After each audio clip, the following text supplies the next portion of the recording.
gentlemen, we have a very special guest here in the building. All Americans own, Mr. Kareem Grimes. Round of applause, man. Preach in the building. Yes, sir. Hey, man. That's right. Thank you. Thank you. Gratitude. How you doing, brother? I'm good, man. How y'all doing? Doing good, man. Doing good. Pretty good. Doing good. We're glad to have you here. I'm happy to be here. Yeah. Happy to be here. Excited.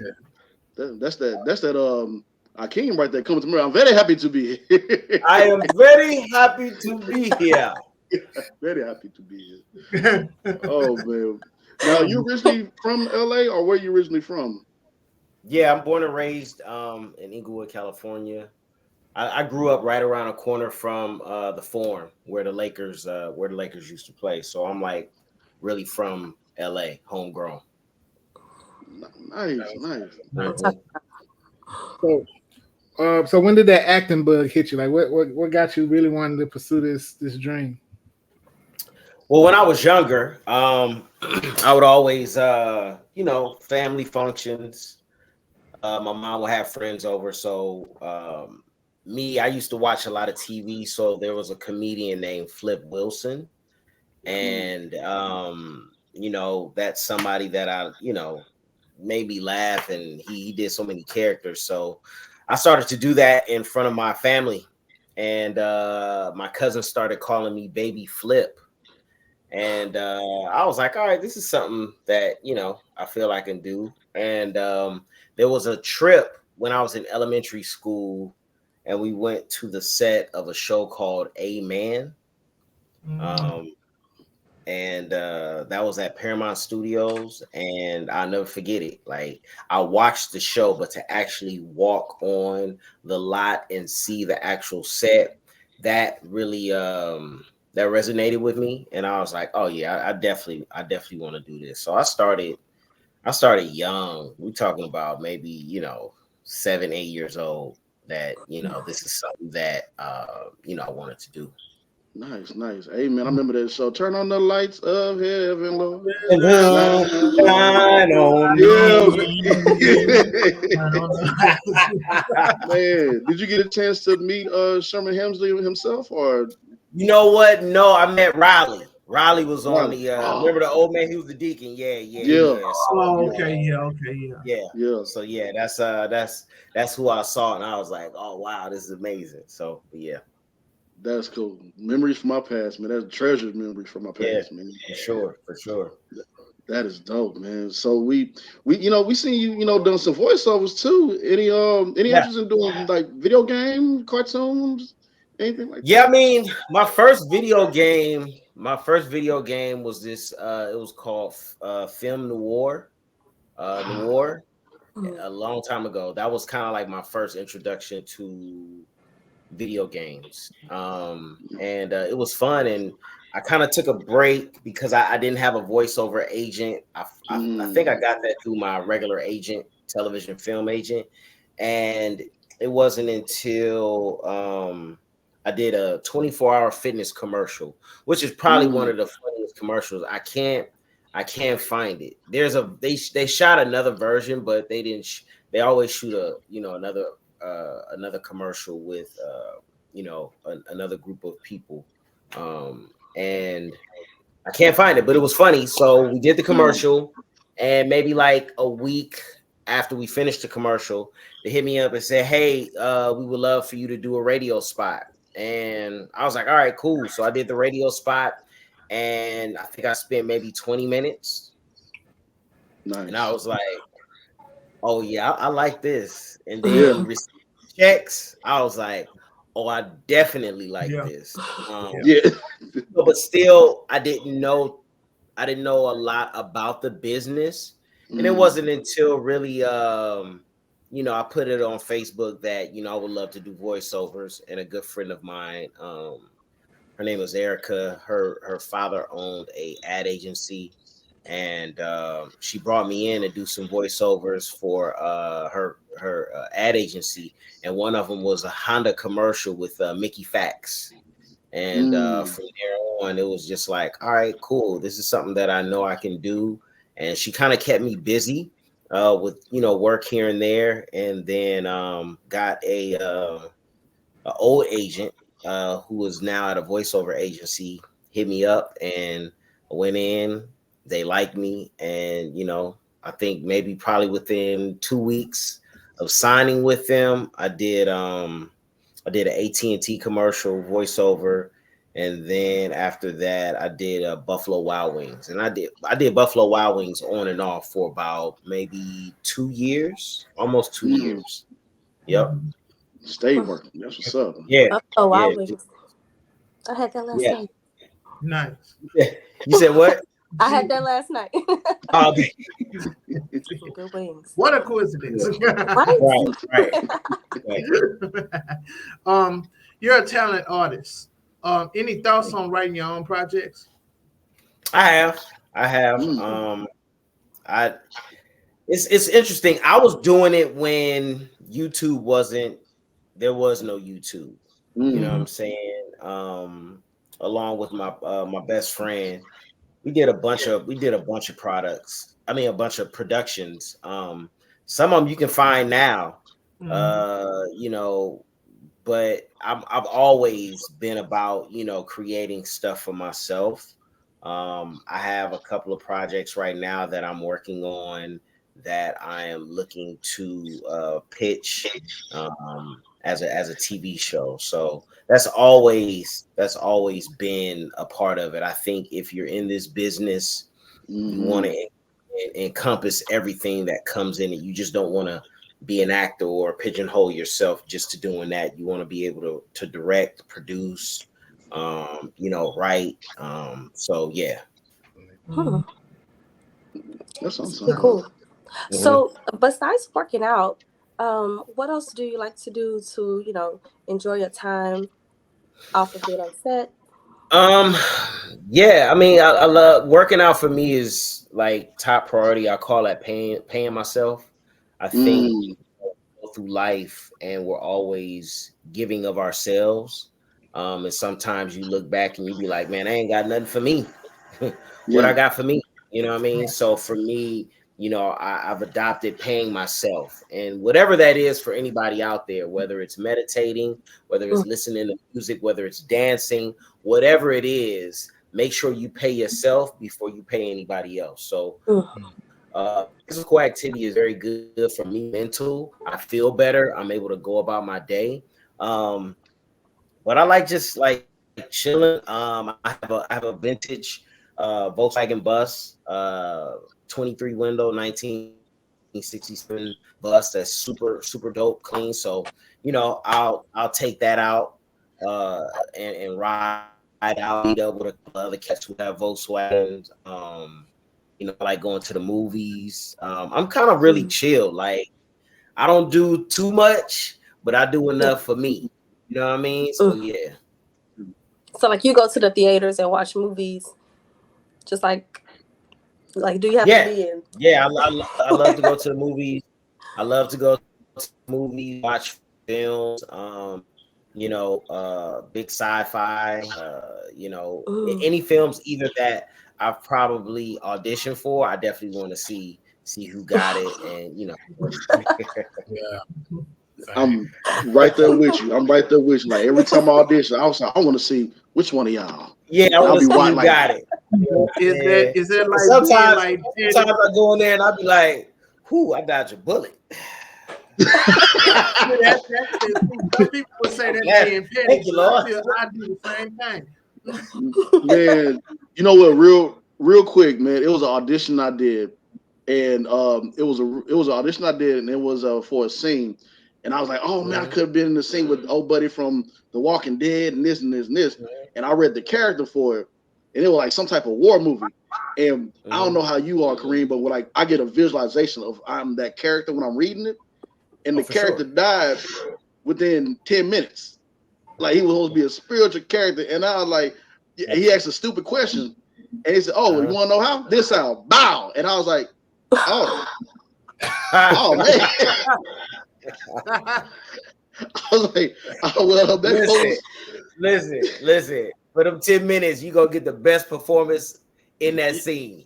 Right. Yeah. That's how I always Hey. look at it. Like for that 10 minutes, however many minutes I'm on screen, you're gonna get the best. It's gonna be you gonna remember that scene. You're gonna be like, yo, that boy died good. That boy, Yeah, Yeah. absolutely.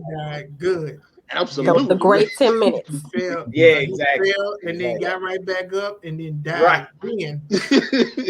No, literally, I went in for a part. I got a part where I'm playing somebody who got kidnapped, and I went and we did the scene, and then like right in the middle of filming, they decided to keep me and not kill me. So like, I could have just went in and been like, I'm gonna get killed within a certain amount of minutes. So I'm not gonna take this part, but I actually took the part, and then they ended up saving me. So I'm gonna be in the second part of it. So yeah, sometimes, there's no small yeah. roles. It's whatever, however you approach it, put 110% into it, because at the end of the day, that's something that's going to live on forever. So you don't want people to be like, I can tell she wasn't in it. You know what I mean? Yeah. So anything that you take part in, nobody forced you. That's something that you accepted. So you have to put forth your best effort to make sure, you did your part, and you have good tape. Yeah.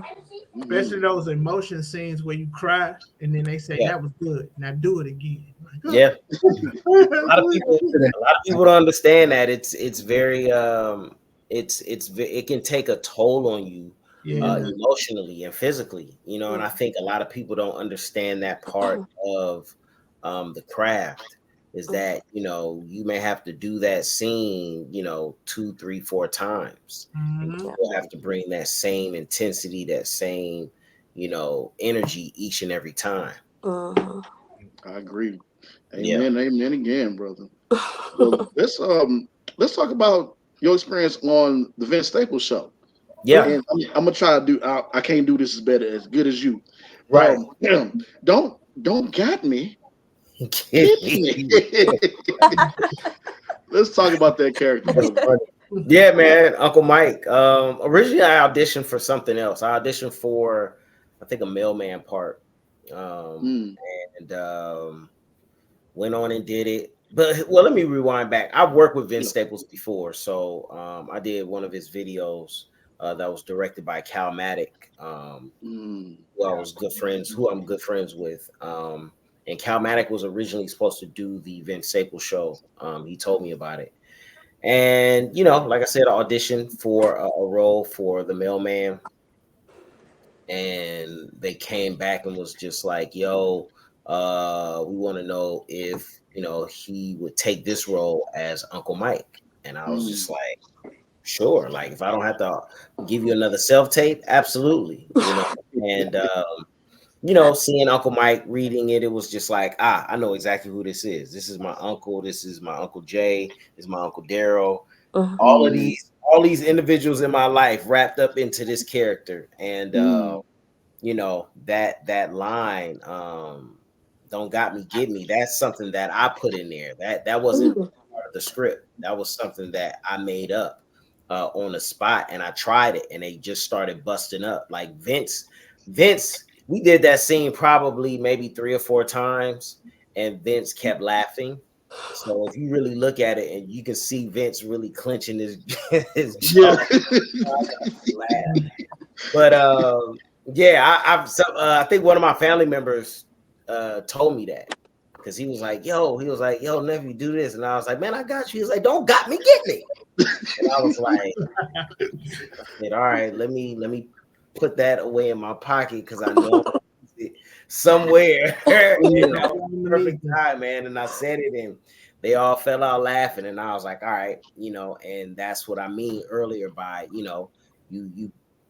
for that scene, you want to make that memorable, whatever it is. And, people have taken that, that saying, and, repeated it, hit me up with it, and they're now using it, so I had a good time, man. It was a fun set. I've been a fan of Vince Staples before, been a fan of his music, and like I said, I worked with him before, but to be a part of this show was special, and just grateful for the opportunity.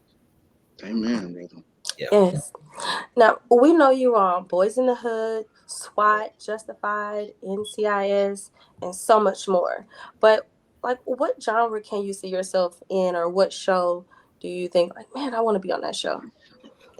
I think those shows that you mentioned really they're all different. Mm. And for me, it doesn't matter where you place me at. I'll be able to thrive. I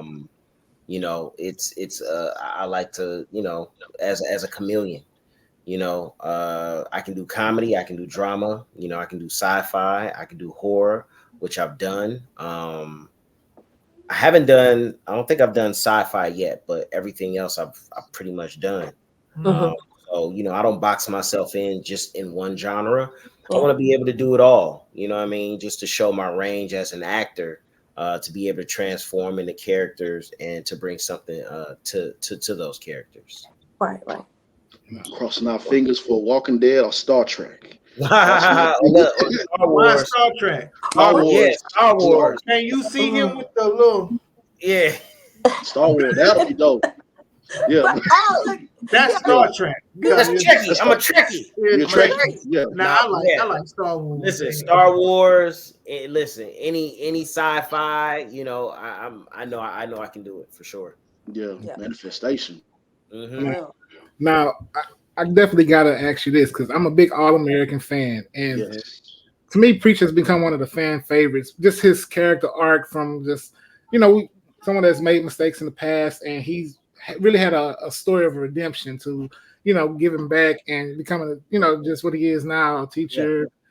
Just really pouring into the kids in the community and everything. So let's talk about just your time on the show, the growth of that character, and just being on All American. Yeah, man. Good question. It's been a blessing, man. Now there's a backstory to it because there's a couple of backstories. I was already a fan of the show because my life and my journey was of that, but reverse. So I went to a PWI. I went to a predominantly white high school. Mm. You know what I'm saying? Palisades High School, which was literally right down by the beach. So at lunchtime, we would literally walk down, put our feet in the sand, hang out, then go back to school. You know what I'm saying? One of them schools. Yeah. And then so I always got bussed. And then I was playing football too. And at that time, Dorsey High School, which was a powerhouse, and that was literally right in my neighborhood. So I left Palisades and went to Dorsey. Mm. And so watching the show, I connected instantly. Yeah. Now, I auditioned for it, and the character was only supposed to do 2 episodes. And at that time, there was a showrunner who just came and took over the reins. Her name is Nkeche.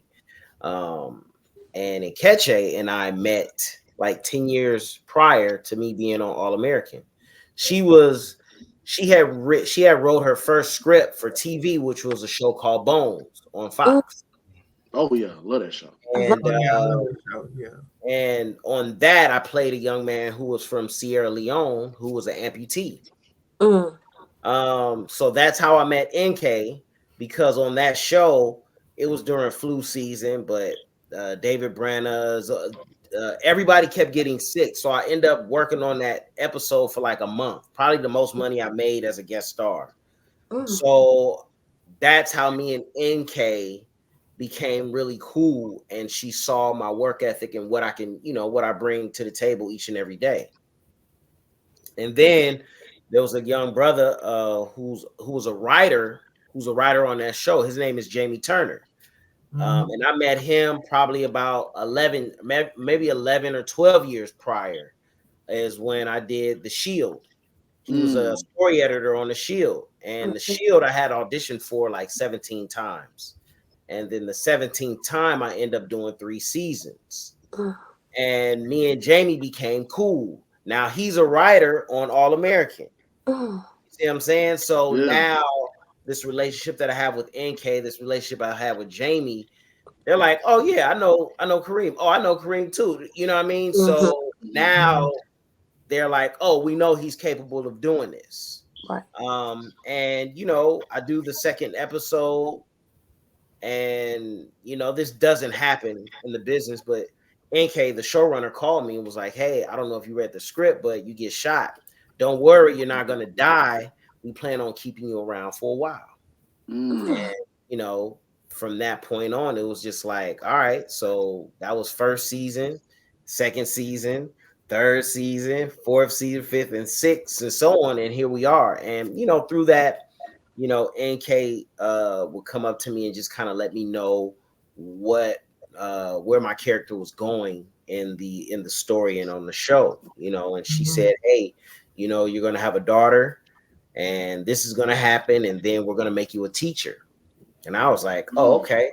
Because my character, there was an actual teacher. I think he's out of St. Louis, but he did some time, got his degree, became a teacher, and became Teacher of the Year. So that storyline is actually a real storyline. I think that's what's so beautiful about this show, is that they really take what's going on and what's happening in real time and put that into the show. And I think that's what makes it a good show, makes it a great show. So, being on the show, like I said, is probably one of the biggest highlights of my career. 2017 is when I really started to see an uptick, because I was doing SWAT. I had did the Mule with Clint Eastwood, and I ended up booking All American, and voila, this show by far has given me probably the most fame, the most facial recognition, than I've ever had. And I'm just, very grateful for it. And, it's been great. The cast we're like family. I'm pretty sure you can see that on social media. We really genuinely get along. We really love each other. We're grateful. We know that we're grateful. And we just come to work and have a good time. Man, two quick things, brother. Before All American is wrapped up and finished, I don't know why I got a feeling Preach is going to be the principal, and that's just me. I don't know the story. I don't know about it, but I would love to see that. I would love to see that. From your lips to God's ears, brother. Hey, as they say, when two or more are gathered in His name. Amen. Touch and agree. Tell your neighbor. Tell your neighbor. I believe. Hallelujah. Yo, man. I don't know. Just sometimes I just get that feeling. I see Preach becoming, because your story is so amazing where he came from and where he's at now. And I'm like, I don't know why. I'm like, I would love that story to put the cherry on top for Preach to become the principal of the school. And for an acting standpoint, I love that you said that you auditioned 17 times for that one of those roles. Was it the Shield, or was it the Shield? Because I know some actors out there, they're like, I keep audition, and that's a good thing. Yeah. That's a good I had thing. to look at it that way. I think sometimes, rejection is, nobody likes to be rejected. So within those 17 times I've booked, they've either written the character out, or they've gone a different route, or so a lot of things have taken place, and sometimes you just have to look at it. And most times it's like, it's not even about you, and number one. And then number two, I think what my agent taught me is that, it's 17 times, but you have to look at it. You have to look at it in the sense of, if that phone stops ringing, then be worried. Yeah. Amen. You know what I'm saying? Yeah. If the phone call stopped and they don't want you to audition, then you should be worried. So that's how I had to look at it. And it's crazy. Out of those 17 auditions, those characters were one-offs. You know what I'm saying?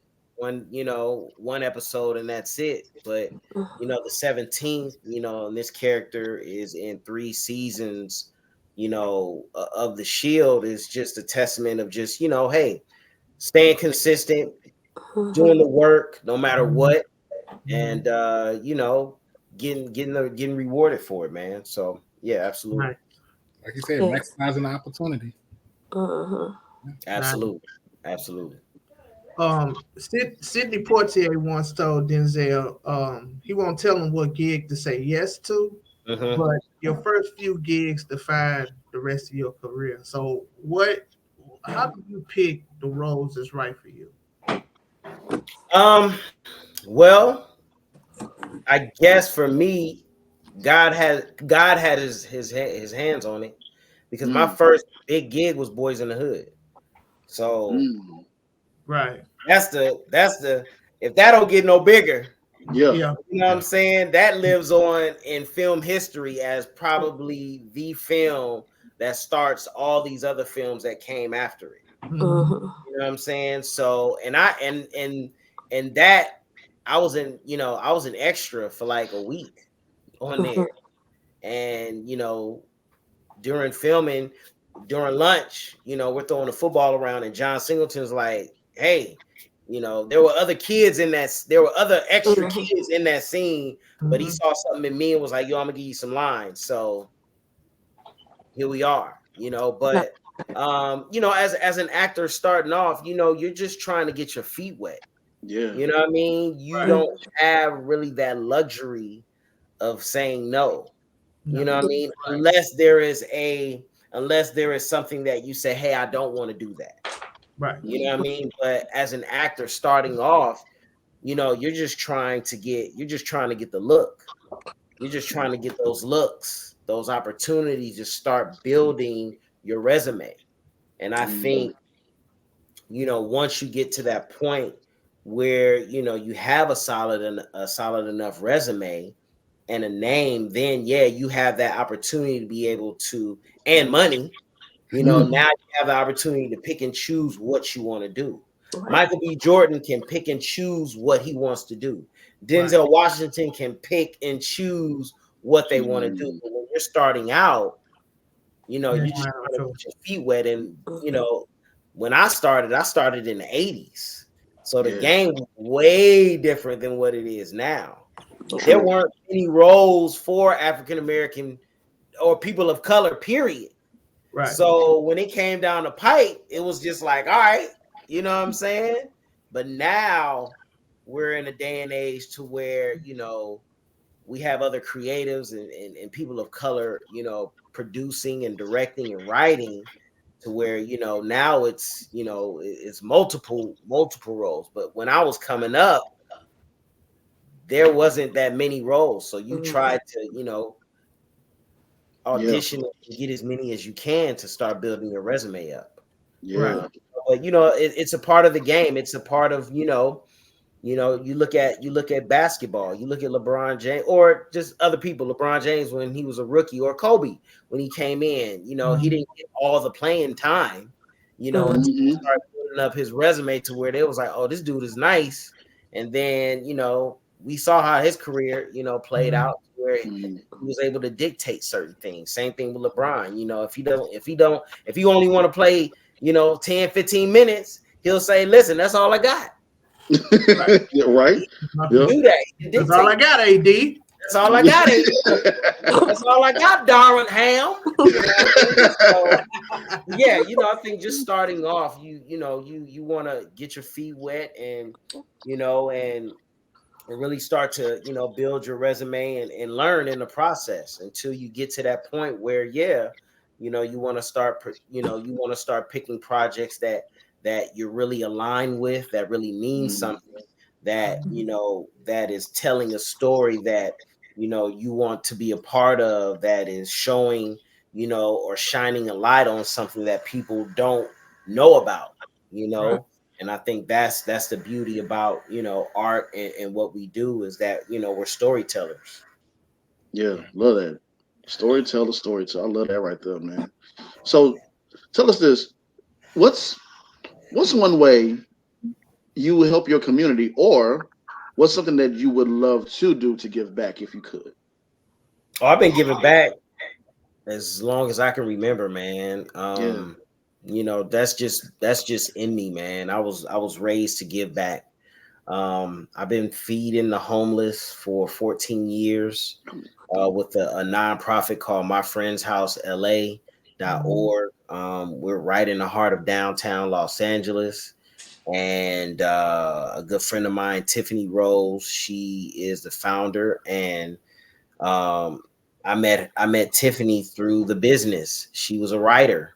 And she said that she would go downtown and feed the homeless. And for me, it was always something that of just having an outlet that I can be able to be a part of on a weekly basis. And the first time I went down there, I bought a bag of clothes and saw the people, and from that point on, I was hooked. That fed my soul. So giving to people less fortunate has always been a part of me. Speaking to kids in the neighborhoods has always been a part of me, because I know the effect that it has, because I was that young kid who grew up, in the inner city. And people who would take time out of their day to come, that I was able to either see on TV, or sports figures, that has such a profound effect on me as a young man growing up, that I was just like, yo, if I'm ever in that position, I want to be able to pay it forward and give it back. So I talk to kids, high school, elementary. A lot of my friends are teachers now. A lot of people I know work in the correctional facility. So I'm always giving back. And it's just about giving back, man. It's always been a part of me. And I'm very passionate about it, because I know the effect that it had on me. And I know, if I'm able to just, be able to use my platform, use my celebrity, as they say, to be able to, talk to a young man or woman and say, hey, listen, I came up in the neighborhood too. That's not the end all be all. There's something bigger and brighter. And these are these are the options that you have. You can either go this route or you can go that route. We know this route, there's two ways that can, there's two things that can happen. You know what I'm saying? But if you go this route, you have a plethora, you have many options, So I just try to make it my business and my life passion to be able to, give back, and speak hope and life into these kids. Yeah, man. Thank you for sharing that with us too. Yeah, Thank you. for sure. Love hearing that. So we would like to do a short true and false with you. Okay. And feel free to elaborate on any of the true or the false. Mm-hmm. I'm going to start it out Okay. with true or false. Are you related to Sway? Yes. How, Sway? True. Yes. Does he have the answers? Yeah, he got some of the answers. He got some of the answers. That's cool. That's cool. So was it like cousins or y'all? That's pretty cool. Yeah, Nice. cousins. Yeah, man. Absolutely, man. He's amazing, man. That dude is. I mean, he's Sway. Come on, man. Yeah. It's part of the culture. Yeah. So, like, did you find out y'all were family before? Both of you guys are. We saw each other at a family function long time ago, but I don't think I saw him. I don't know if he remember me. And then my auntie Kathy hit me up, and Uncle Robert. So they told me again, and then I want to say we either got on a phone call or I end up going up to the show. Man, shout out to Sway, man. Yeah, and we started to put it all together. He was like, "Oh yeah, that was you." Oh yeah, that was you. Okay, all right, family. So, Okay. True and false. Did you play football? Were you a QB? You said you played football, but yeah, what position? I played Pop Warner in high school, and no, I wasn't a QB. Let me stop. I maybe played a couple of downs as a QB, but I didn't play the whole game as a QB. Okay. I was a running back. Tailback. Okay. We was running the wing T at that time. So yeah. I played football, but I played maybe a series as a quarterback. Okay. Yeah. That was it. Bet. Nice. If you was in the NFL right now, what team would you play for? I'm a 49ers fan. I've been a 49ers fan since Roger Craig and Joe Montana. But it's funny you say that, Mike, because long time ago, I really loved the Steelers. This is when they had Terry Bradshaw, Lynn Swan. Let's talk about it, dog. All this comfortable. Listen, they had Mean Joe Green. Yes, Lord. Keep going. Listen, they had who else? He just passed the running back. Franco Harris. Franco Harris. Yeah, Franco Harris. Listen, I used to look at.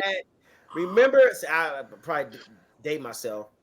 There was a joint on TV, and it was Howard Cosell, and they would always talk about the football games. And Howard Cosell be like, and then there was, and he said, then there was Terry Bradshaw throwing it to Lynn. And then he hiked the ball and gave it to Franco Harris, who ran for 50 yards for the touchdown. The Steelers. Yeah, come on, man. I used to be a Steelers fan when I was a kid, dude. Like literally, Lynn Swan, Terry Bradshaw, Franco Harris, Mean Joe Green, like that was my team. And I used to put socks in my shirt for it to be shoulder pads. Yeah. Man. Hey, man, I went to Pittsburgh last year to see them with their home opener against the Patriots. And this guy just kept on saying Franco Harris. I didn't know what that meant. And mind you, from Houston to Pittsburgh, you already know why we're going. So it's like people got their Steeler gear on. We get off of the plane, and the same guy, he kept on saying, Franco Harris, man, Franco Harris. I'm like, okay, that's a statue of Franco Harris with the immaculate catch. He said, no, that's Franco Harris. Franco Harris was passing. He rode the plane. Wow. Yeah, bro. And he was walking past the statue of, and we get into the train, right? And my wife, she with me, and everybody whispering down, Franco Harris. And she goes, who the hell is Franco? And I go, man, that's Franco Harris, man. Man, he was so cool. He was calm, bro. He was like, man, for him to be at that age, he talked to everybody, took pictures. I was too scared to talk to him. I was nervous, but it was really a cool experience. And then like months later, he passed. They retired. They retired his jersey and everything. Yeah, I was as a kid. I was a Pittsburgh Steelers fan, and then of course, I watched when you guys had Slash and Jerome Bettis. Palomalo. So, Woods, I definitely watched, but I've always, between them, but I really became a 49ers fan with, Joe Montana and Roger Craig. Cause as like I said, I played running back. So I modeled my running style after Roger Craig. Nice. Nice. Oh yeah. You just made Mike's day. I hope you know. Yeah. When I saw it, it's funny when I was doing my research, I was like, okay, Steelers. All right. I said if the time permits, I'm gonna definitely bring that up. Man, I appreciate that, man. It don't matter where you made Chris sad, but you make Mike happy. It don't matter where we go. I keep telling y'all, man, y'all gotta get on it. Hold on, wait. Chris, what's your team? What's your team? I'm home team, Houston Texans all the way. Okay. All the way. So here we go. Here we go. Now the Houston Oilers had the toughest, meanest. Yeah, they did. Yeah. Listen, running back in the world, and don't tell me, Earl Campbell. Come on, man. Earl Campbell was a problem. We got Andre Johnson getting to the Hall of Fame this year as well. Yeah. Y'all had, man, listen, I think I was doing a movie. I was doing a movie in '99, right after Baby Boy, and I think this is right when the Houston, Texas kind of became that team. Mhm. I remember that, man. It was Right. man. I was like, okay, all right, but yeah, man. Well, Listen, y'all had some a good run as well, man. Y'all had Watt, you know what I'm saying. Y'all had Andre, you know what I'm saying. So yeah, I think we can do a Super Bowl this year because with CJ Stroud and our receiver core is so tight now. We got a good coach. Okay, So. Chris. Okay. We Yeah. got to wrap this up, bro. We got to Yeah, wrap this up. we do. I don't want no beef. Every day. These I two, don't every want no day. problem. This I is don't want what no problem. Listen, you gotta have it. It's so good. You I don't gotta want no have it. problems, but we got people out here waiting for us. So we got. You're right. So with respect to time, I know we got to get you out of here. Just one last question. We're all up and coming actors, and we always anybody we bring on, we always want to in our way have them pay it forward. So, are there any just give us one good gem that you can share that's helped you in your career that you can share with somebody else that's trying to make it in this business? Yeah, man. Make daily deposits each and every day. Make a deposit towards your career. I feel that you have to do something each and every day to put those deposits into your career so that your return will be great. So whatever that is, whether it's, I still do it. I'll go on YouTube and I'll watch interviews. I like watching roundtables or actors on actors because now you get to see and they talk about their process. You know what I'm saying? And I think it's just I'm a student of the game, so I'm constantly learning from the greats. So just make those daily deposits and truly believe in yourself and do the work. Do the work. You know what I mean? Don't talk about it. Just do the work and let the work speak for itself. Nice, love it, man. Sure. I appreciate No them problem. gems, brother. And Yes, sir. Yes, sir. Before we get you out of here, I gotta hit. I'm sorry, Chris, my bad. I gotta hear the story. Your story when you met Prince. Oh man, wow, that's Man, good. That's good, Joe. Okay. tell A us good about friend of mine by the name of Cliff Love. That's like my big bro. Cliff used to dance for Houdini. Cliff was in all the videos in the 80s and the 90s. But Cliff is good friends with Dougie Fresh. So whenever Dougie Fresh comes in town, we will all link up. I will go pick up Doug. And this particular time, I think we were out, and my boy Cliff was like, yo, and we were all in the car, and Doug was like, yo, you want to go to Prince's party, Prince's house? I was like, absolutely. Yes. I think this is during the Golden Globes, if I'm not mistaken. So Prince used to rent out Tony Gonzalez's house, which is people from when they watch this, they'll know the end of Sunset, right before you get into Beverly Hills. There's a little side street across from Boa, and you hit that corner and go up. That was Tony Gonzalez's house, but Prince was renting it out. So we get there, we park, and we walk into this foyer, and there's a staircase, right? So we just chilling. We couldn't take phones in or nothing, right? So Prince's, I guess, bodyguard, this stocked Asian dude came and just kind of telling us, what it is, no phones, da da da. So we just chilling. So it's Dougie Fresh, I'm in the middle, and my boy Cliff. And lo and behold, Prince is walking down the stairs. And it just seemed like it was in slow motion, bro. And I'm like, Charlemagne said the same thing. It's like he levitates. dog. I'm like, yo. In my mind, I'm going crazy. Like, ain't nobody gonna believe me. Ain't nobody gonna believe this. Ain't nobody gonna believe this. This is Prince walking down the stairs. I'm like, yo. So Doug introduces everybody, Kareem, blah, blah, blah. And Prince Come to find out, Prince and Dougie Fresh were like best friends. Oh, wow. So they're talking, and then all of a sudden, Prince looks at Dougie Fresh and is like, "Are you ready to jam?" And I was like, "Yo, this is crazy." So it was like a whole jam session. So we walk into this room. It looks like a club. It's like these purple seats, these purple velvet seats. So I'm walking, and it's like Mariah Carey sitting down with Benny Medina, who the Fresh Prince is based off of. And then I'm walking, and then I see Natalie Portman, and then it was just so many stars. And then I'm walking around, and I run into Will.i.am, and me and Will.i.am, we went to junior high and high school together. Oh man! So Will is like, "Oh, this is my friend Kareem. He was in Boys in the Hood." And I'm like, "Bro, I've done other stuff than Boys in the Hood."